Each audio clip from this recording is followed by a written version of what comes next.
ప్రపంచంలో అత్యంత ఎక్కువ మంది చనిపోయే ఫస్ట్ రీజన్ గుండెపోటు మరణాలు. ఈరోజు గుండెపోటు రావడానికి అనేక కారణాలు ఉంటాయి. ఆ కారణాల్లో అత్యంత ముఖ్యమైనది ఎజెక్షన్ ఫ్రాక్షన్ బాగా తగ్గిపోవటం. ఏంటి ఎజెక్షన్ ఫ్రాక్షన్? ఈరోజు మనం ఈ వీడియోలో ఎజెక్షన్ ఫ్రాక్షన్ గురించి తెలుసుకుందాం. మామూలుగా మనకి గుండె రక్తాన్ని స్వీకరించి తిరిగి ఆర్గాన్స్ మొత్తానికి రక్తాన్ని పంపు చేస్తుంది.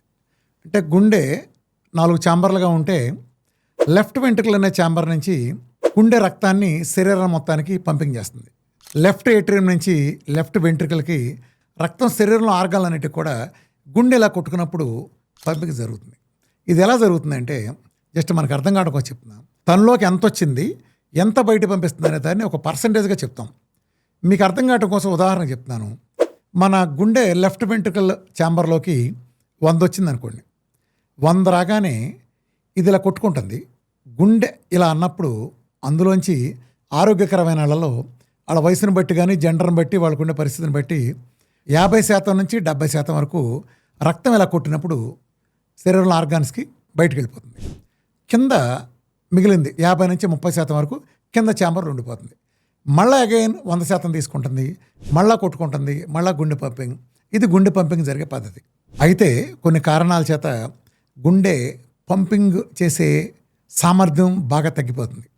అంటే గుండె లెఫ్ట్ వెంట్రికల్ ఛాంబర్లోకి 100 వచ్చిందనుకోండి, గట్టి కొడితే 70 వెళ్ళిపోతుంది, కానీ సరిగ్గా కొట్టలేకపోయింది. ఇలా అన్నప్పుడు కేవలం 40, 30, 25 మాత్రమే పర్సంటేజ్ వెళ్ళిందంటే దాని మీనింగ్ ఎజెక్షన్ ఫ్రాక్షన్ అడ్డగోలుగా తగ్గినట్టు మీనింగ్. ఎజెక్షన్ ఫ్రాక్షన్ తగ్గటం అంటాం దీన్ని. మామూలుగా 50 నుంచి 70 పంపింగ్ చేయటం నార్మల్గా అనుకుంటే ఇది పడిపోవటం. ఈ వీడియోలో జస్ట్ లెక్క కోసం ప్రతిసారి నేను 50 నుంచి 70 అని డిఫరెంట్ మెన్షన్ చేయకుండా 70 హెల్తీ అనుకుంటే అని చెప్తాను. మిగిలింది మీరు పరిస్థితిని బట్టి, మీరు సిచ్యువేషన్ బట్టి ఊహించుకోండి. 70 కొట్టితే కింద 30 మిగులుతుంది. కానీ ఇప్పుడు ఏమైంది, గుండె సంబంధించి ప్రాబ్లం రావడం చేత 70 వెళ్ళాల్సిన చోట 30 వెళ్ళింది అనుకోండి ఉదాహరణకి. ఇది సరిపోతుందా? శరీరంలో ఆర్గానికి ఆక్సిజన్, న్యూట్రియంట్స్ని తీసుకెళ్ళాలి. 70 ఉంటే కానీ సరిపోదు అనుకునే చోట టిష్యూలు కానీ ప్రతి ఆర్గానికి, ప్రతి సెల్కి మన న్యూట్రియంట్స్ ఎక్కడి నుంచి వస్తుంది, ఆక్సిజన్ ఎక్కడి నుంచి వస్తుంది, ఆటోమేటిక్గా అది పడిపోతుంది. ఇక్కడ 2 సమస్యలు ఉన్నాయి. ఒకటి, రక్తం పంపింగ్ సరిగ్గా లేనప్పుడు ఇతర ఆర్గాన్లు మొత్తం, ఆ ఇతర ఆర్గాన్లో మళ్ళీ గుండు కూడా ఉంటుంది, దానికి సంబంధించిన న్యూట్రియంట్స్ అందకపోవటం, ఆక్సిజన్ అందకపోవటం, మన హైపాక్సియా రావటం లేదా లో న్యూట్రియంట్ దీనికి అవటం మూలాన చేత అన్ని రకాల డ్యామేజ్ జరగటం ఒక ఎత్తు అయితే, రెండో ప్రధాన ప్రాబ్లం గుండె కింద ఉండేదంటూ ఆరోగ్యవంతుల్లో 70 పైకి బయటకు వెళ్ళిపోయిందంటే 30 మిగులుతుంది. ఆ కింద 30 మిగలటానికి గుండె డిజైన్ చేయబడి ఉంది. 30 మిగలటం ఓకే, కానీ ఎప్పుడైతే 30 మాత్రమే గుండె పంపింగ్ చేయగలిగినప్పుడు కింద 70% మిగిలిపోతుంది. 30% మాత్రమే భరించడానికి మన గుండె డిజైన్ చేస్తున్నప్పుడు లెఫ్ట్ వెంట్రికల్ ఎప్పుడైతే మీరు ఈ 70% మిగిలిపోయిందో అన్వాంటెడ్గా, అప్పుడు గుండె కాస్త ఇది లెఫ్ట్ సైడ్ అనుకుంటే లెఫ్ట్ వెంట్రికల్ సైడు ఇలా ఒక రకం ఉబ్బినట్టు కానీ ఇలా అంటే వాచినట్టుగా ఇలా ఒక వాపులాగా ఇలా వస్తుంది. దీన్నే లెఫ్ట్ వెంట్రికల్ డైలేషన్ అంటాం. దీన్నే ఇటు వాసించండి, గుండె ఇది కదలలేదు, లెఫ్ట్ ఇది. సో ఇలా ఉండేది కాస్త ఇలా వచ్చింది, అర్థమైందా? లెఫ్ట్ వెంట్రికల్ డైలేషన్ అంటాం. ఈ డైలేషన్ ఉంటే కూడా బడ్డీనే, చాలా పెద్ద బడ్డీని. ఇక్కడ 2 రకాల నష్టాలు. ఒకటి, గుండె ఎజెక్షన్ ఫ్రాక్షన్ తగ్గటం వలన ఆర్గానిక్ ఆక్సిజన్, న్యూట్రియంట్స్ అందకపోవడం ఒక ప్రాబ్లం అయితే, ఈ మిగిలినప్పుడు ఏం చేస్తుందంటే శరీరం ఇలా ఉబ్బటానికి కార్డియోమెగాలి అంటాం. ఈ కార్డియోమెగాలి ఉండటం అనేది గుండెకి తీవ్రమైన భారం. ఓవర్లోడ్ వేసుకున్నప్పుడు అది ఉండలేదు కాబట్టి గుండె దాన్ని ప్రొటెక్ట్ చేసుకుంటే భాగంగా ఏం చేస్తుందంటే అందులో ఉన్న రక్తాన్ని, హిమోగ్లోబిన్ దాన్ని ఒడిసి పట్టుకుని వాటర్ని బయటకు ఎజెక్ట్ చేస్తుంది. రక్తాన్ని ఏం చేయలేదు కాబట్టి వాటర్ని ఎజెక్ట్ చేస్తుంది. లంగ్లో కూడా నీరు చేరటానికి, ఎడిమారటానికి ప్రధాన కారణాలు ఇది ఒకటి. మీకు అర్థం కావడం చెప్పాలంటే, ఇప్పుడు మనం ఏడుస్తాం కదా, మన కళ్ళల్లో ఉండే లాక్రిమల్ గ్లాండ్స్ అందులో ఉండే రక్తాన్ని ఒడిసి పట్టుకుని కేవలం వాటర్ మాత్రం రిలీజ్ చేస్తాయి. అలాగే సేమ్ ఇక్కడ కూడా అంతే, గుండె కూడా రక్తాన్ని ఒడిసి పట్టుకుని ఆ రక్తనాళాల ద్వారా కేవలం వాటర్ మాత్రం రిలీజ్ చేస్తుంది. ఈ వాటరే మన లంగ్స్లోకి పీల్చుకోబడి లంగ్లో నీరు చేరటం కారణమవుతుంది. ఎజెక్షన్ ఫ్రాక్షన్ రావడానికి కారణాలు 1 by 1 చెప్పుకుందాం. మొట్టమొదటి కారణం మన ఇండియన్స్ పాయింట్ ఆఫ్ వ్యూ చూసుకుంటే సుమారు 72% మందికి ఇప్పుడు చెప్పబోయే కారణం చేత ఎజెక్షన్ ఫ్రాక్షన్ తగ్గుతున్నాయి. మొదటి కారణం కరోనరీ ఆర్టరీ డిసీజ్, రెండోది మయోకార్డియల్ ఇన్ఫార్క్షన్. ఇది భారతదేశంలో 72% మందికి ఈఎఫ్ తగ్గడానికి లీడింగ్ కారణం. ఇలా వచ్చినప్పుడే స్టంట్లు వేయటం, బైపాస్లు చేయడం చేస్తారు. దీని వలన అరిచికి పెట్టినా ఈఎఫ్లు పెరగడం జరగదు. డైలేటెడ్ కార్డియోమయోపతి, ఈ కేసులు ఇండియాలో సుమారుగా 17% వరకు ఉంటాయి. ఇది కొంచెం మొండి కేసులు. ఇదేంటంటే డైలేషన్ కారణంగా లెఫ్ట్ వెంట్రుకల్ ఇన్సైడ్ కండ పెరుగుతుంది. ఇలా కండ పెరిగిన పరిస్థితులు మీరు అరిచికి పెట్టి గోల్ చేసినా సరే ఎజెక్షన్ ఫ్రాక్షన్ పెరగడం అనేది ఇంపాసిబుల్, అసాధ్యం. సో వీళ్ళకి కొంచెం టఫ్ ఉంటుంది. ఈవెన్ డైట్లో కూడా సిఐడి వాళ్ళకి, ఎంఐ వాళ్ళకంటే కూడా వీళ్ళకి కొంచెం ఎక్కువ టైం తీసుకుంటుంది. అలాగే కవాటాల లోపంలో రొమాటిక్ హార్ట్ డిసీజ్ కానీ లేకపోతే పుట్టుకతో వచ్చిన కొన్ని సమస్యలు ఉన్నప్పుడు ఎక్కువగా సోషల్గా తక్కువగా ఉండే బ్యాక్గ్రౌండ్ అట్లా వీళ్ళు త్వరగా ఐడెంటిఫై చేయలేరు. చాలా కాలకు కానీ ఈ బయటపడదు. కాబట్టి వీళ్ళకి కూడా షుగర్లు, బీపీలు, ఇతర కారణాలు ఏం కనిపించవు. ఈ ఆటోమైన కారణం రొమాటిక్ హార్ట్ డిసీజ్ని ఐడెంటిఫై చేయలేకపోవడం లోపం కారణంగా వాళ్ళకి అర్థం కాదు. వీళ్ళు ఇండియాలో సుమారు 5-6% వరకు ఉంటారు. ఎక్కువ రూరల్ బ్యాక్గ్రౌండ్ ఉన్న వాళ్ళు ఎక్కువగా ఉంటాయి కేసెస్ అన్ని. అలాగే ప్రపంచంలో హైయెస్ట్ డెత్ రేట్ ఉండే కార్డియాక్ మరణాలకి బిగ్గెస్ట్ కారణం డయాబెటీస్. అలాగే మయోకార్డిటిస్ కూడా ఏదైనా వైరల్ ఫీవర్ వచ్చినా లేదా ఆటోఇమ్యూన్ కారణాలతో కూడా ఈ ప్రాబ్లం వస్తుంది. మయోకార్డిటిస్ అంటే ఆటోఇమ్యూన్ కారణాలతో లేదా వైరల్ ఇష్యూస్తో గుండె సంబంధించి మజిల్లో ఇన్ఫ్లమేషన్ రావటం, ఇది కూడా ప్రధాన కారణాలు ఒకటి. అలాగే నీళ్లు బాగా తక్కువ తాగే వాళ్ళలో కూడా ఈ ప్రాబ్లం వస్తుంది. ఇది ఒక మేజర్ కారణం ఇండియాలో. రెండోది క్రానిక్ కిడ్నీ డిసీజ్ ఉన్న వాళ్ళలో కూడా నెఫ్రాలజిస్టులు వాటర్ బాగా తగ్గించేయటం చేత ఆటోమేటిక్గా ఆ లోడు బ్లడ్ ప్రెషర్లో అదుపులో లేకపోవటం, అలాగే బీపీలకి మెడికేషన్లు వాడటం లాంటి కారణాలతో కూడా ఎజెక్షన్ ఫ్రాక్షన్ అడ్డగోలు తగ్గుతాయి. కిడ్నీ కేసుల్లో మెజారిటీ శాతం మందికి ఎజెక్షన్ ఫ్రాక్షన్లు అడ్డగోలుగా పడిపోతాయి. అలాగే కొన్ని రకాల క్రానిక్ డిసీజ్కి మోడర్న్ మెడిసిన్లు ఇచ్చే పవర్ఫుల్ మందుల కారణంగా లేదా స్టెరాయిడ్స్ కారణంగా కూడా ఎజెక్షన్ ఫ్రాక్షన్లు అడ్డగోలుగా పడిపోతాయి. అలాగే మరొక ముఖ్యమైన పాయింట్ ఏంటంటే థైరాయిడ్ సంబంధించిన హైపోథైరాయిడ్ లేదా ఆటోమిన్ థైరాయిడ్లో వీటికి దీర్ఘకాలంగా మందులు వాడుతున్న వాళ్ళలో కూడా ఎజెక్షన్ ఫ్రాక్షన్లు అడ్డగోలుగా పడిపోతాయి. ఉమెన్లో ఎక్కువగా ఈ కేసెస్ చూస్తున్నాం. ఉమెన్లోనే థైరాయిడ్ ప్రాబ్లం ఎక్కువగా రావటం, ఎందుకంటే హార్మోన్ సంబంధించిన ఇష్యూస్ కాబట్టి. అలాగే దీర్ఘకాలం మందులు వాడటం ఉన్న వాళ్ళలో ఎజెక్షన్ ఫ్రాక్షన్లు వీళ్ళలో అడ్డగోలుగా పడిపోతున్నాయి. ఇది కూడా ఒక ప్రధాన కారణం. ఎజెక్షన్ ఫ్రాక్షన్ మనకు పడిపోయిందని ఐడెంటిఫికేషన్ ఎలా తెలుస్తుంది? మనకి మామూలుగా ఉంటాడు, వాడు ఎలా కనిపెట్టచ్చు? మెయిన్ సిమ్టమ్ ఏంటంటే మీరు కూర్చున్నా, నుంచున్నా, పడుకున్నా లేదా నడిచినప్పుడైతే ఇంకా ఎక్కువగా విపరీత ఆయాసం, షార్ట్నెస్ ఆఫ్ బ్రీత్ వస్తుంది. అంటే ఎగశ్వాస అంటాం కదా, ఎగశ్వాస వచ్చినట్టు వస్తుంది. రెండోది మీరు ఎక్సర్సైజ్ లాంటి మీరు కరెక్ట్గా చేయలేరు.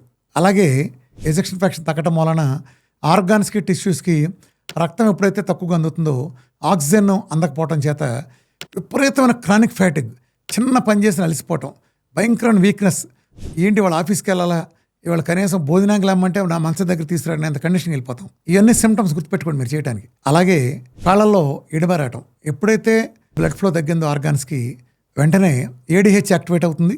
ప్రాసెస్లో కాళ్ళల్లో, చేతుల్లో, పొట్టలో, ఇందాని చెప్పిన లంగ్స్లో కూడా నీరు ఎడమారాటం కూడా మీరు గమనించవచ్చు. హార్ట్ బీటు విపరీతంగా ఎక్కువ అవుతుంది. ఎందుకు ఎక్కువ అవుతుంది? ఎప్పుడైతే తనకి ఆక్సిజన్ అందట్లేదో బ్లడ్ తక్కువ అవడం చేత ఆటోమేటిక్గా గుండె ఎక్కువ పనిచేసి ఆక్సిజన్ అందించే ప్రాసెస్లో భాగంగా విపరీతంగా స్ట్రెయిన్కి గురవుతుంది. అలాగే స్టమక్లో బ్లోటింగ్ రావటం ఒకటి, అలాగే ఆకలి పూర్తిగా మందగించిపోతుంది. అలాగే మెంటల్గా కూడా ఇంబ్యాలెన్స్ అయినట్టు ఒక తెలియని అలసట నిరంతరం వెంటాడి అని ఉంటుంది. ఈ సిమ్టమ్స్ మీకు ఏది కనిపించినా కూడా మీరు వెంటనే కార్డియాలజిస్ట్ దగ్గర కానీ లేదా ఒక క్వాలిఫైడ్ డాక్టర్ దగ్గరికి వెళ్ళి పరీక్షలు చేయించుకుంటే మీకు గుండె పనితీరు గురించి మీకు అర్థమవుతుంది. ఎజెక్షన్ ఫ్రాక్షన్ గురించి ఏ స్టాండర్డ్ ప్రామాణికాలైన పరీక్షలు ఉన్నాయంటే ఎక్కువ మంది చేసేది ప్రపంచం అంతా 2D ఎకో. దీంట్లో ఎజెక్షన్ ఫ్రాక్షన్ అంటే మిగిలిన నాటి కూడా ఉండొచ్చు, కానీ లెఫ్ట్ వెంట్రికల్ ఎజెక్షన్ ఫ్రాక్షన్ మాత్రం గుర్తుంచుకోండి, మనకు రిస్క్ అదే. సో LVEF అనేది 2D ఎకో ద్వారా తెలుస్తుంది. అయితే దీనికంటే మంచి పరీక్షలు లేవా అంటే ఉన్నాయి. MRI ద్వారా తెలుస్తుంది, అలాగే CT ద్వారా కూడా తెలుస్తుంది. కానీ కొంచెం ఖర్చుతో కూడుకునే వ్యవహారం కాబట్టి ప్రపంచంలో ఎక్కువ మంది 2D ఎకోనే ప్రామాణికంగా తీసుకుంటారు. గట్టిగా ఉన్నప్పుడు కన్ఫర్మేషన్ కోసం 2D ఎకోనే కాకుండా MRI, CT తీసుకున్నా కూడా ఓకే. అది కాకుండా ఇంకా కార్డియాలజిస్ట్ దగ్గర చేసే పరీక్షలు కూడా ఉంటాయి, ఆ పరీక్షల ద్వారా కూడా తెలుస్తుంది. మేజర్గా మాత్రం 2D ఎకో ద్వారా చేస్తారు. 2D ఎకో చూసినప్పుడు 3 అంశాలని ప్రధానంగా చూడాలి, 3. 2D ఎకోలో మొదటిది ఎజెక్షన్ ఫ్రాక్షన్ LVEF ఎంత ఉందో ఒకటి చూసుకుంటాం. మన ఆరోగ్యాన్ని బట్టి దీన్ని బట్టి సుమారుగా ఇండియాలో 60 నుంచి 70 వరకు ఇస్ ఫైన్. 40 వస్తుందంటే కూడా సంథింగ్ మాయరోగం అనుకోవచ్చు. మీకు గనక 30కి వెళ్ళిందంటే చాలా రిస్క్ కింద లెక్క. 30 కిందకి వెళ్ళిందంటే ఎనీ టైం లైఫ్ రిస్క్ కింద లెక్కేసుకోవచ్చు. అలాగే రెండోది కూడా ఏం జరుగుతుందంటే ఈ ఎజెక్షన్ ఫ్రాక్షన్ ఈ పట్టడం వీటిలో భాగంగా మీకు ఎల్వి సిస్టాలిక్ డిస్ఫంక్షన్ సివియర్ వరకు కూడా వెళ్తుంది. అలాగే ఎల్వి డయాస్టోలిక్ డిస్ఫంక్షన్ కూడా గ్రేడ్ 3 వరకు కూడా వెళ్తుంది. అంటే ఒక పర్సన్ మీ రిపోర్ట్లో కనుక మీ 2D ఎకోలో మీకు ఒక 30% అంతకులోపు ఈఎఫ్ ఉండి severe LV systolic dysfunction grade 3 LV diastolic dysfunction కనుక ఉన్నప్పుడు మీరు చాలా రిస్క్లో ఉన్నట్టు మన కార్డియాలజిస్ట్ చెప్తారు. అది వాస్తవం కూడా. ఇది గుండెకి సంబంధించి చాలా రిస్క్ ఫ్యాక్టర్. ఇప్పుడు మీకు ఒక ఇంట్రెస్టింగ్ టాపిక్ చెప్తాను. సుబ్బారావు గారని నాకు తెలిసిన ఆయన మోకాళ్ళ ఆపరేషన్లో చేసుకుందామని ఆర్థోపెడిషన్ కలిశాడు. ఆయన ఆర్థోపెడిషన్ హాస్పిటల్ అడ్మిట్ అయినాక ఎనస్థీషియా డాక్టర్ గారు ఆయన్ని 2D ఎకో అడిగారు. కంపల్సరీ అడుగుతారు. 2D ఎకో చేయించారు. 2D ఎకో చేస్తే ఎజెక్షన్ ఫ్రాక్షన్ ఆయనకి 30 వచ్చింది. ఈఎఫ్ 30 వచ్చింది. సిస్టాలిక్ డయాలిస్టిక్ డిస్ఫంక్షన్ కూడా తేడా ఉన్నాయి. ఆయన ఏమన్నాడంటే నీ మోకాళ్ళు మార్చాలంటే నువ్వు ముందు కార్డియాలజిస్ట్ చూపించుకుని నీ ఎజెక్షన్ ఫ్రాక్షన్ పెంచుకుని నా దగ్గర రా అని చెప్పాడు. ఆయన పెంచుకుందామని వెళ్ళాడు. ఈయన కార్డియాలజిస్ట్ మీట్ అయ్యారు. కార్డియాలజిస్టు ఆయన పెంచాలంటే ఏం చేయాలి? యాంజియో అది చేసుకున్నారు. వాళ్ళకి కావాల్సిన మిగతా టెస్టులను చేసి యాంజియో చేశారు. బ్లాకులు ఉన్నాయి, అలాగే స్టంట్లు వేస్తాం లేదా బైపాస్ చేస్తాం, మందులు వేస్తాం, వాడుతూ ఉండి అన్నారు. అసలు పర్పస్ వెళ్ళింది దేనికి? మోకాల కోసం.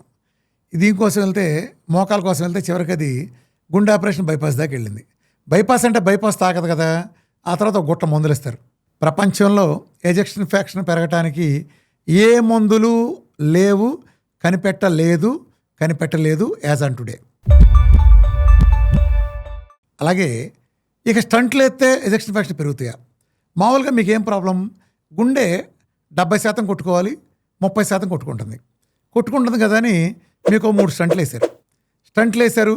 వాళ్ళు ఒక 8 రకాలు 9 రకాల మందులు ఇస్తారు. ఈ మందులన్నీ సంవత్సరాల తరబడి వాడారు. సంవత్సరాల తరబడి వాడితే మీ గుండె పంపింగ్ రేటు పెరుగుతుందా? ఇప్పుడు చూద్దాం. మీ పక్కన ఒక కేస్ స్టడీ పెడతాను. సమ్ ఎక్స్ అనుకోండి. ఎక్స్ అనే కేస్ స్టడీ ఒక్కొక్క రిపోర్ట్ వేస్తాను చూడండి. కేసు నెంబర్ 1, ఒక 50 సంవత్సరాల పర్సన్ 2021లో వాళ్ళ దగ్గరికి వెళ్తే 25% ఎజెక్షన్ ఫ్రాక్షన్ ఉంది. అది చూసినాక తెలుసు కదా, మామూలుగా బైపాస్లు అవన్నీ పడిపోయినాయి. ఆయనకి స్టంట్ చేశారు. ఇక్కడ మీకు ప్రతి ఇయర్ కూడా 2021 నుంచి ఎలా ఎజెక్షన్ ఫ్రాక్షన్ మారుతా వచ్చిందో ఇక్కడ మీకు చెప్తాను. కేసు ఒకసారి జాగ్రత్త చూడండి. ఒక్కొక్కటి మీకు ప్రజెంట్ చేస్తాను. స్క్రీన్ మీద చూడండి. ఈ డేట్ చూడండి, 18/5/2021. అంటే నేమ్స్ హైడ్ చేశాను. అండ్ చూడండి, రెడ్యూస్డ్ ఎల్వీఎఫ్ వచ్చేటప్పటికి 25% ఉంది. అంత తప్ప మిగిలిన సిస్టాలిక్ డయాలిసిస్ కూడా బాగానే ఉన్నాయి. 25% ఉంది. సో 2021లో స్టంట్ వేశారు. స్టంట్ వేసిన రోజున రాసిన మందుల లిస్టు పక్కన వేస్తున్నా చూడండి. హాస్పిటల్ ఏమో అయినా పెద్ద ఇంపార్టెన్సే కాదు. ఎవరైనా ఇక్కడేమీ వ్యక్తుల టార్గెట్ కాదు, వ్యవస్థలు ఎలా పనిచేస్తామని తెలుసుకోవడం మన ఉద్దేశం. జస్ట్ మీకు ఇక్కడ ఒక 9 లిస్టును చూడండి. ఈ స్టంట్ వేయగానే 9/7/2021లో 9 మెడిసిన్స్ రాశారు. ఆ మెడిసిన్స్ ఆయన లాయల్గా విశ్వాసంగా వాడుతూ వచ్చాడు. ఆయన వాడుతూ వచ్చిన తర్వాత చూడండి, రిజల్ట్ చూడండి. మీ పక్కన రిపోర్ట్ చూడండి. 6/4/2024 రిపోర్ట్ ఇస్తున్నాను. ఎజెక్షన్ ఫ్రాక్షన్ 33 ఉంది. 9 మందులు వాడుతున్నా కూడా బోనస్ చూడండి, సివియర్ ఎల్వి డిస్ఫంక్షన్, అట్లాగే గ్రేడ్ 3 ఎల్వి డయాలిస్టిక్ డిస్ఫంక్షన్ వచ్చింది. ఈ 9 మందులు పక్కన చూపించిన వాడతానున్నారు. అయినప్పుడు కూడా 21 నుంచి 24 వచ్చేటప్పటికి ఎజెక్షన్ ఫ్రాక్షన్ 33 అయింది. ఇవన్నీ కూడా మిగిలిన ఎలా వచ్చినా చూడొచ్చు. దాని తర్వాత 23/8/2025 చూడండి. ఈఎఫ్ చూస్తే సేమ్ 33 నుంచి మళ్ళీ 31లో ఉంది. సివియర్ ఎల్వి సిస్టాలిక్ డిస్ఫంక్షన్ ఉంది, అలాగే ఉంది. మళ్ళా తర్వాత లేటెస్ట్గా మొన్న చేయించారు ఈ మధ్య 22/3/2026 ఈఎఫ్ చూస్తే 32 ఉంది. ఎక్కడున్నావురా సిద్ధరా అంటే అక్కడే ఉన్నాడు అన్నట్టు 5 ఏళ్ళ నుంచి మందులు వాడుతున్నారు. ఇదిగో లేటెస్ట్ వాడే మందుల లిస్ట్ కూడా పక్కన చూడండి. 6 మందులు ఆయన వాడుతూనే ఉన్నాడు. ఎకోస్ప్రిన్లు ఇవన్నీ పక్కన ఉన్నాయి లిస్టులో చూడండి. దీని ప్రకారం ఎవరు ఇచ్చారు ఏంటి అని పక్కన పెట్టండి. మీరు ఇన్ని మందులు వాడుతున్నా సరే ఎజెక్షన్ ఫ్రాక్షన్ ఏమాత్రం పెరిగిందా? పెరగలేదు, అక్కడే ఉంది. మరి గుండె పంపింగ్ రేట్ పెరగనప్పుడు, రిస్క్ అలాగే ఉంటున్నప్పుడు, అంటే ఎజెక్షన్ ఫ్రాక్షన్ తాలూకు ఆయాసాలు నీరసాలు అన్నీ నడవలేని పరిస్థితులు అలాగే ఉంటున్నప్పుడు దేనికోసం మనం చేయించుకున్నాం? మందులన్నీ వాడాం, సర్జరీలు అయింది, రక్తనాళాలన్నీ పూడుకులు తీసేసి బైపాస్లు వేసాం కదా. అంటే ఇదివరకు రక్తం 20%, 30% మాత్రం వెళ్ళిన చోట ఇవాళ రక్తం 100% ప్రవహిస్తాయిందిగా. మరి మందులన్నీ రక్తం పలచబట్టడానికి, అలాగే కొలెస్ట్రాల్ కరిగిపోవటానికి, అలాగే రకరకాల మందులను ఇస్తున్నాంగా. మరి ఎందుకని ఎజెక్షన్ ఫ్రాక్షన్ గుండె పంపింగ్ పనితీరు మెరుగుపడలేదు? ఇది కేసు నెంబర్ 1. ఒకదానికి ఎందుకు, లక్షణం చేసినది జస్ట్ మీకు అర్థం కావడం కోసం కేసు నెంబర్ 2 కూడా ప్రజెంట్ చేస్తా. ఒకసారి చూడండి. 16 జూన్ 2021లో 2D ఎకో విత్ కలర్ డాప్లర్లో ఎజెక్షన్ ఫ్రాక్షన్ 20% ఉంది, మీరు అక్కడ చూడొచ్చు. అట్లాగే సివియర్ ఎల్వి డిస్ఫంక్షన్ ఉంది. ఇది 16 జూన్ 2021 రిపోర్టు. ఆ తర్వాత ట్రీట్మెంట్స్ అయిపోయినాయి. తర్వాత మీరు చూడొచ్చు 16 మార్చి 2022 26% ఉంది. సివియర్ ఎల్వి డిస్ఫంక్షన్ ఉంది 26%. నెక్స్ట్ చూడండి మీరు 10 సెప్టెంబర్ 2025 డేట్లు చూస్తే ఈఎఫ్ మళ్ళీ 28% ఉంది. అలాగే 23 ఫిబ్రవరి 2026 రిపోర్ట్ చూడండి 25% ఉంది. అట్లాగే సివియర్ ఎల్వి సిస్టాలిక్ డిస్ఫంక్షన్ అలాగే ఉంది 25%తో. గ్రేడ్ 3 ఎల్వి డయాలిసిస్ డిస్ఫంక్షన్ కూడా యాడ్ అయింది చూడండి. మందులు చూడండి, వాడే మందులు కూడా 2026లో ఏ మందులు వాడుతున్నారో కూడా 28/3/2026లో ఈఎఫ్ 24% ఉంది. మందులు వాడే కూడా మార్చి 26లో కూడా ఇదిగోండి చూడండి.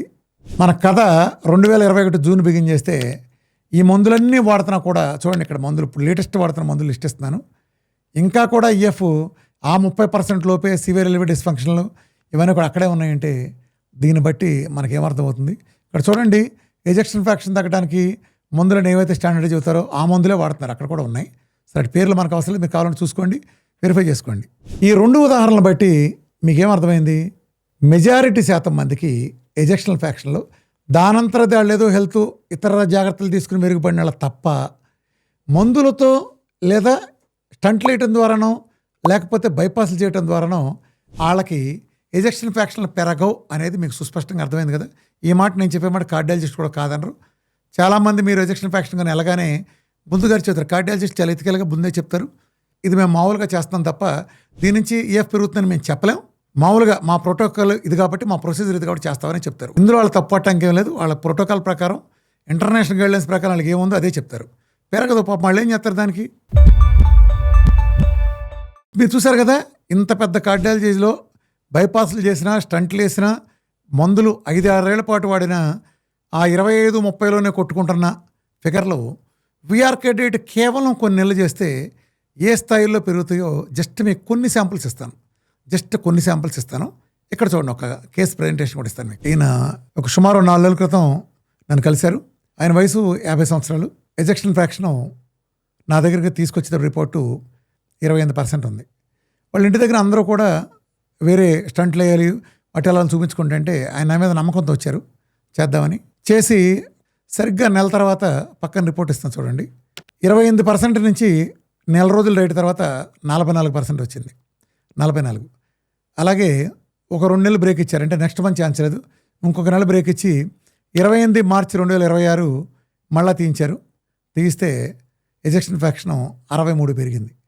28 నుంచి 63కి 3 నెలల వ్యవధిలో అద్భుతంగా పెరిగింది. నేను పారాసెటమాల్ బిళ్ళ కూడా వాడినేలా, ఏ కార్డియాక్ మందులు ఏ ఇతర మందులు అలోపతిక్ మెడికేషన్ దరిదాపులో కూడా రానిలేదు.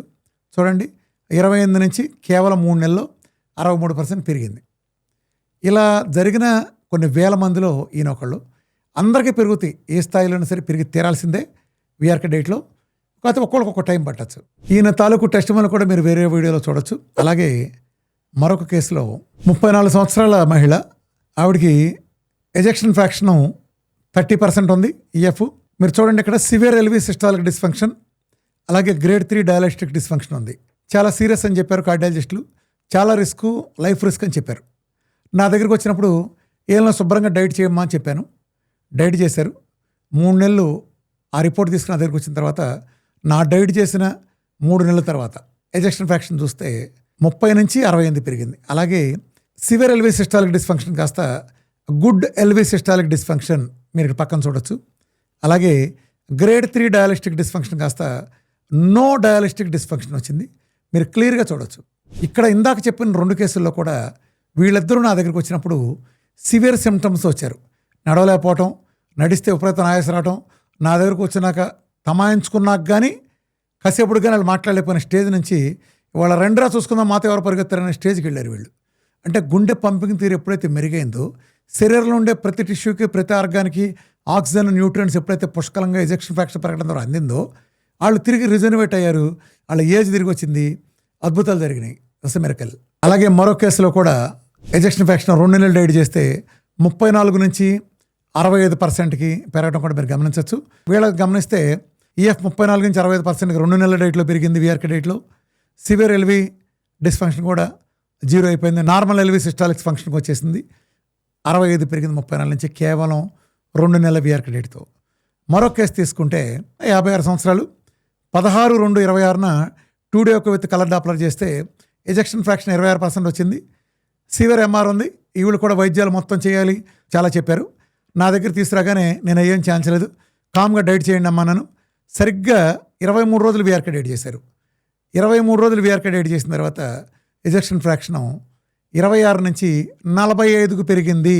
ఈవిడికి సిఏడి ప్రాబ్లమే కాకుండా సివిడి ప్రాబ్లం కూడా ఉంది. బ్రెయిన్కి సంబంధించి ఇవ్వటం వలన సర్జరీ కూడా కుదరదు, మేము చేయలేమని చెప్పిన కార్డియాలజిస్ట్ పంపించేశారు. కార్డియాలజిస్ట్ రిజెక్ట్ చేసి హోప్లెస్గా ఉండే కండిషన్లో నా దగ్గరికి వచ్చారు ఆవిడ. అలాగే సివియర్ ఎంఆర్ కాస్త మైల్డ్ ఎంఆర్ పక్కన చూడండి, 26 నుంచి 45% పెరగటమే కాకుండా రెండో ప్రాబ్లం కూడా సివియర్ ఎంఆర్ నుంచి mild MR. This is the power of VRK diet. ఈ ప్రపంచంలో వీఆర్కే డైట్ మాత్రమే చేయగలగల మహాద్భుతం. ఈ సమస్య మరొక ప్రోటోకాల్తో చక్కగా తగ్గుతుంది. ఈఈసీ పైన ఒక అద్భుతమైన విధానం ఉంది. మన కార్డియాలజిస్టులు కావాలని మర్చిపోయారు. ఆ మర్చిపోయిన విధానం చేస్తే ఈఎఫ్లు చాలా అద్భుతంగా పెరగటం నేను కేసులు గమనించాను. డైట్తో పాటుగా చేసినప్పుడు మామూలుగా 3 నెలల్లో వచ్చే రిజల్ట్ నెలలో రావటం కూడా నేను గమనించాను. చాలా మెరకల్ రిజల్ట్స్ ఉంటున్నాయి. ఈఈసీ పైన పద్ధతిని నేను పూర్తిగా సపోర్ట్ చేస్తున్నాను. ఈఈసీపీ కనుక చేయించుకుంటే డైట్తో పాటుగా లేనాళ్ళకు కూడా ఫలితం కొంచెం స్లోగా ఉంటుంది. కానీ ఖచ్చితంగా ఈ మోడర్న్ మెడిసిన్ కంటే కూడా ఈసీపీ అత్యున్నతమైన పరిష్కారం మనం గంటాపదంగా చెప్పచ్చు. ముఖ్యంగా 30లోకి పడిపోయావంటే నేను కాపాడేది ఈ ప్రపంచంలో ఒకే ఒక మార్గం ఈఎఫ్ ఎంతోనా, అది 1 నుంచి 90 దాకా వీఆర్కే డైటు. వీఆర్కే డైట్తో పాటుగా ఈసీపీ 2 కాంబినేషన్ చూసినప్పుడు మీరు ఖచ్చితంగా మెరకల్స్ చూడవచ్చు. వీఆర్కే డైట్లో ఉండే ఫ్యాటీ మెటబాలిజం ద్వారా రక్తనాళాలు సెల్స్ తయారీకి కావలసిన పోషకాలు మొత్తం అద్భుతంగా దానికి అందడం చేత స్టెమ్ సెల్ థెరపీలో భాగంగా యాంజియోజెనసిస్ జరిగి ఎజెక్షన్ ఫ్రాక్షన్లు అద్భుతంగా మెరుగుపడుతున్నాయి. సో నేను వీఆర్కే డైట్తో పాటుగా ఈసీపీని కూడా మీకు రికమెండ్ చేస్తాను. నేను ఒక రిపోర్ట్ పెట్టిన తర్వాత నాకు కనీసం 10 మంది కార్డియాలజిస్టులు ఫోన్ చేసి ఇది అద్భుతం మహాద్భుతం అని చెప్పారు. కొంతమంది అయితే నన్ను వచ్చి నేను కలిసినప్పుడు నాతో సెల్ఫీలు కూడా దిగారు. సార్ మీరు సృష్టించిన అద్భుతం మీకు తెలియట్లేదు, అది మా దాంట్లో అసాధ్యం సార్ అని. నిజం చెప్పాలంటే నేను చాలా వాటిని నాకు అసలు తెలియదు. ఒక ఆయన చాలా పెద్ద ప్రాబ్లం అయిపోయే 48 ఉండేది. ఆయన దాన్ని చాలా రిస్క్గా ఫీల్ అయ్యారు. కొన్ని దశాబ్దాల నుంచి అలాగకుండా తగ్గట్లేదు, ఇది గుండెకి పెద్ద మార్కర్ అంటే ఇదే ఉందండి, మన దగ్గర చాలా తగ్గిన ఇది అంత ప్రాధాన్యత ఉందని నేను అనుకోలేదు అన్నాను. సరిగ్గా డైట్ చేస్తాంటే ఆయన మందులు వాడతా చేస్తున్నారు. మందులు వాడితే కుదరదండి, పీకి పెంట కుప్ప చేసిందన్నాను. ఆయన మందులు మొదలు పారేశారు. సరిగ్గా 4 రోజుల తర్వాత చూస్తే 48 కాస్త 30కి వచ్చేసింది. అంటే నార్మల్ అయిపోయింది. ఆయన షాక్ అయిపోయారు. ఇదేంటంటే నేను కనీసం 15 మంది కార్డియాలజిస్టులు మాట్లాడుంటాను, ఒక్కళ్ళు కూడా ఒక్క పాయింట్ తగ్గుతుందని చెప్పలేదన్నారు. గూగుల్ కొట్టిన చూడండి ఏమేస్తున్నారు, ఆ నెంబర్ తగ్గదంటారు. మరి వీఆర్కే డైట్లో ఎలా తగ్గింది? పక్కన నేను పేరు హైడ్ చేసేస్తున్నాను చూడండి నా ల్యాబులుగా చూడండి. అంటే అసలు అసాధ్యం అంటూ లేదు వీఆర్కే డైట్కి. ఆ గుండె సంబంధించి చూడండి చివరికి అది కూడా తగ్గిందంటే మళ్ళీ ఇదేమో నేనేదో అది పగలు తీసి ఇంత పగలు నేనే మెకానిజం చెప్పాలని నేను ట్రై చేయట్లే. ప్రపంచం అంతా ఫెయిల్ అయ్యి అఫీషియల్గానే మా తగ్గదని ఒప్పుకుని చెప్పే పరిస్థితుల్లో జస్ట్ మందులేమీ లేకుండా కేవలం వీఆర్కే డైట్తో కేవలం కొన్ని నెలల్లోనే ఈ రకంగా ఎజెక్షన్ ఫ్రాక్షన్ ఇంప్రూవ్ అయినాయి అంటే ఇంత సంబంధించి కార్డియాక్ జరిగిందంటే ఎందుకు జరుగుతుంది ఇదంతా? ఇక్కడ ఎందుకు వీఆర్కే డైట్ మాత్రమే ఈ ప్రపంచంలో కార్డియాక్ సమస్యలన్నిటికీ అత్యుత్తమ పరిష్కారం? ఈ పక్కన పాపులర్ గ్రాఫ్ మీరు చూడండి. గుండెపోటు ప్రపంచంలో హైయెస్ట్ మరణాలు సంభవించేది గుండెపోటుతో. ఎందుకు వస్తున్నాయనే దాన్ని కారణాలు వైద్య ప్రపంచం కంక్లూజన్లాగా తీసుకొచ్చింది.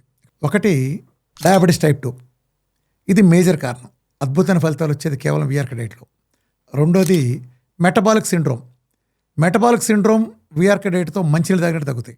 బీపీ, హైపర్ టెన్షన్ నెల రోజుల్లో తగ్గి తీరాల్సిందే.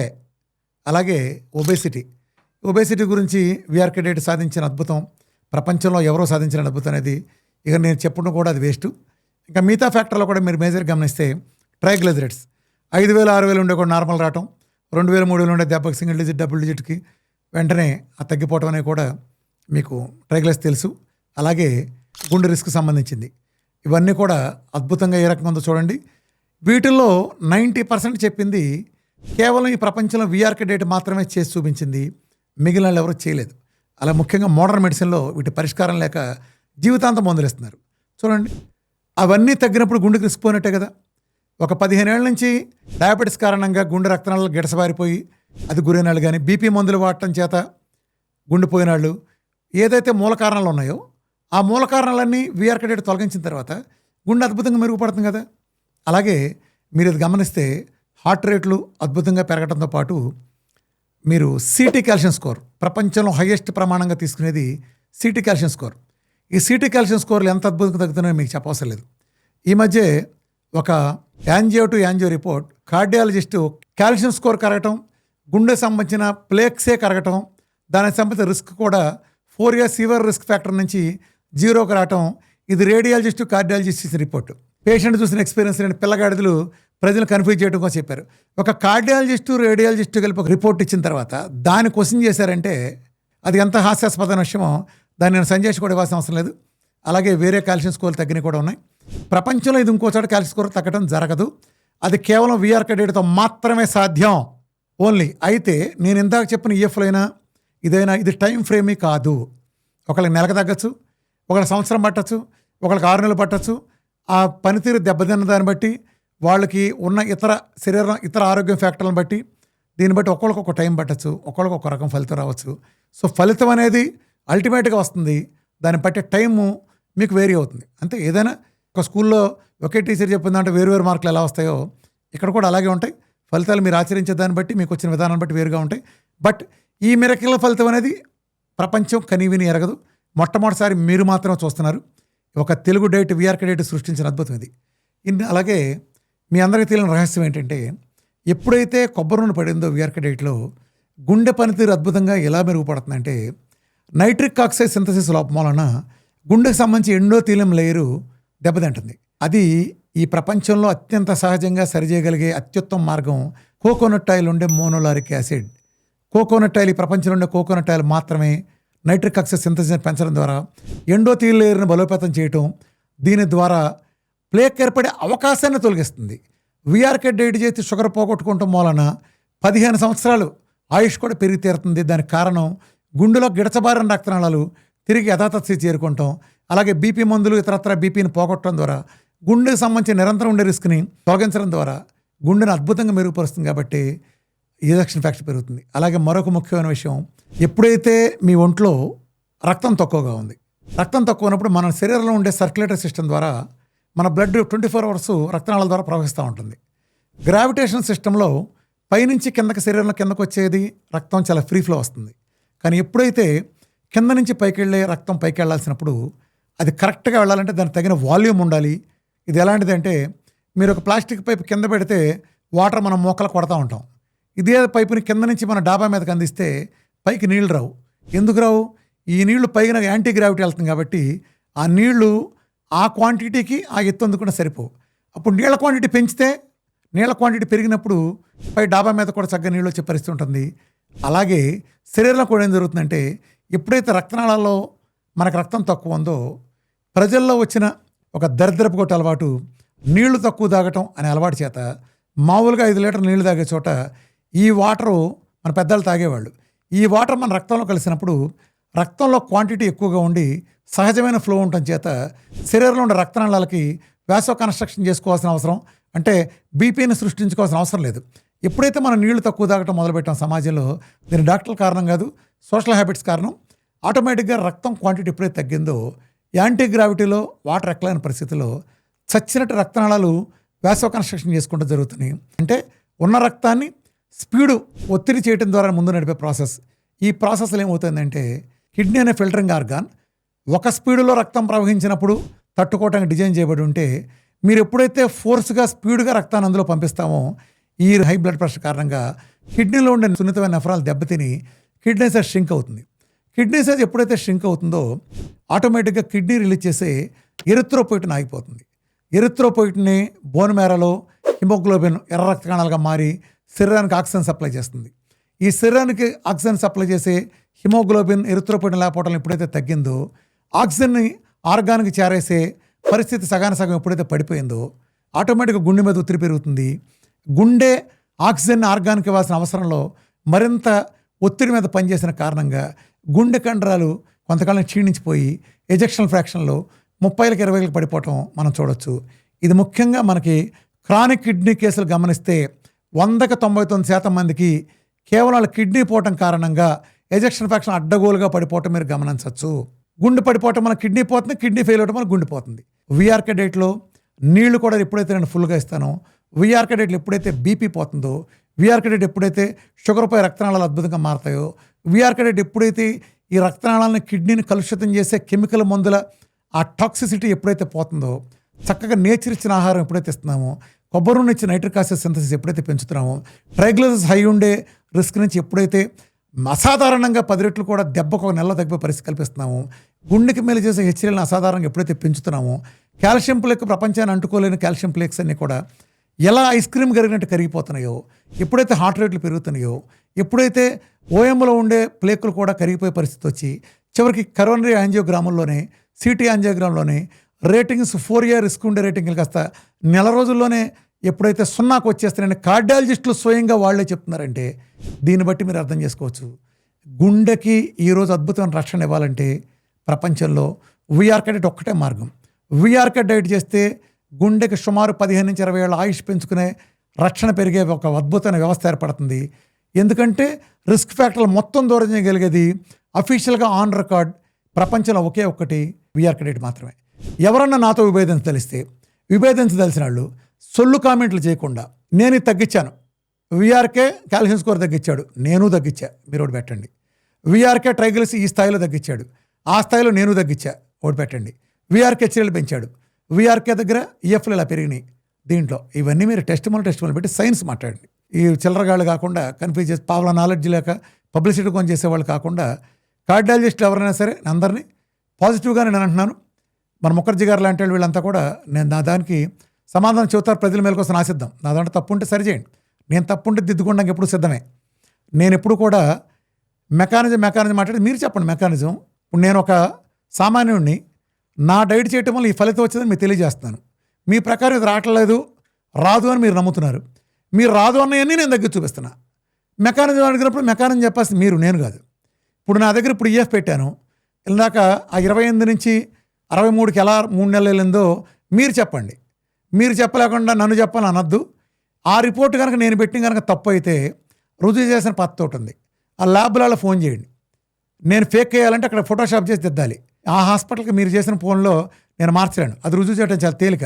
వాళ్ళ ఫోన్ చేసి అది తీసుకోండి చక్కగా చెప్తారు కాదని, లేదా వాళ్ళకి నేను డబ్బులు ఇచ్చాంచాలి. నేను డబ్బులు ఇవ్వగానే అది వెంటనే బయటపడతారు. నేనేం పెద్ద హాస్పిటల్కి ఇస్తే 5 నిమిషాలు ప్రెస్ మీట్ పెట్టి చెబుతారు. అంటే కాదు, ఆ రిపోర్ట్లు నిజమే. ఆ రిపోర్ట్లు నిజమైనప్పుడు అది ఎందుకు వచ్చిందో సైన్స్ చెప్పాల్సి మీరు నమ్మలేరు కాబట్టి ఇది ఫేక్ కనుక మీరు అందలిస్తే మీ కర్మ. ప్రజలు అర్థం చేసుకుంటారు. ఎందుకంటే ఇది ఏ రకంగా ఏ వ్యాపార ప్రయోజనాలు కాపాడటం కోసం ఇది జరుగుతుంది అనేది ఎవరి కోసం ఎవరు పనిచేసి చేస్తారో అర్థం చేసుకోండి. ఒక డైట్ విఆర్కే డైట్ మాత్రం సృష్టించగలిగిన మహాద్భుతం ఇది. నేను దీన్ని ఎవరిని విభేదించడానికి దానికి చెప్పట్లేదు. సమాజంలో అందరూ కావాలి, ఎవరి పాత్ర వాళ్ళకు ఉంటుంది. నేను ఈఎఫ్ వరకు నేను సరి చేయగలను. నేను ఆ హార్ట్ సర్జరీలో ఇంకోటో స్టంట్ లేటో నేను చేయలేను. వేటి అవసరం వాటికి సమాజంలో అన్నీ కావాలన్నప్పుడు అన్నీ కలుపుకెళ్ళాలి. ఈ ఫ్యాక్టర్లు తగ్గదన్నప్పుడు నాకు సర్జరీ సంబంధించి మనం ఒక కోఆర్డినేషన్తో పనిచేస్తే ఈఎఫ్లు తగ్గించడానికి లేకపోతే కాల్షియం పోయిలు తగ్గడానికి ఇలాంటి వాటికి ట్రైగ్లిసరైడ్స్ తగ్గడానికి వీడని డైట్ను ఉపయోగించుకుంటా. ఈ డైట్ నిషేధం కాదు కదా, మీరు ఎలాగో డైట్ చెప్పరు కదా, మనందరం కలిపి వెళ్తే నేను మళ్ళీ చెబుతున్నా కదా, గుండెపోటు మరణాలను ఖచ్చితంగా విఆర్కే డైట్ చేస్తే ప్రపంచం నుంచి శాశ్వతంగా డస్టర్ పెట్టి బోర్డు మీద తుడిసినట్టు తుడిసి పారేయచ్చు. అయితే నేను బలంగా నమ్ముతున్నా. Thank you very much.